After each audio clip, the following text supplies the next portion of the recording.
High, আজকে একটু ইচ্ছে হলো শর্ট ভিডিও বানাতে।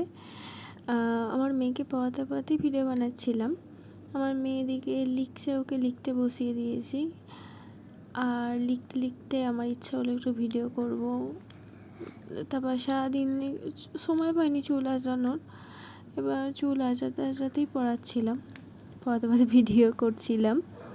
তারপর আমার মেয়ে লিখতে লিখতে একবার খালি আমার দিকে দেখছে ভিডিও করছি কিনা।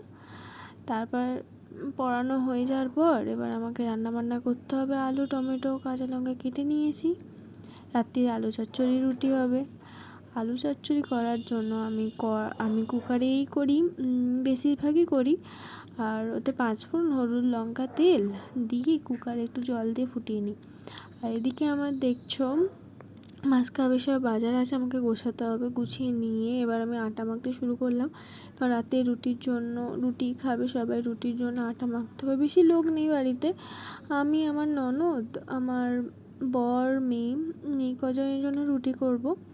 রুটি করে এবার মেয়েকে খাওয়াবো, খাইয়ে দাইয়ে আমরা খাবো। আমার বর এখনও আসেনি। আর মেয়েকে খাওয়ানোর পর মেয়ে এখন বিছানায় শুয়ে পড়েছে, ছটফট করছে আমাকে ঘুম পাড়ানোর জন্য। এবার ঘ্যান করছে ঘুম পেয়ে গেছে বলে, বলছে মা ঘুম পাড়িয়ে দাও। তাই আমি ভিডিওটা এখানেই এন্ড করলাম। বাই।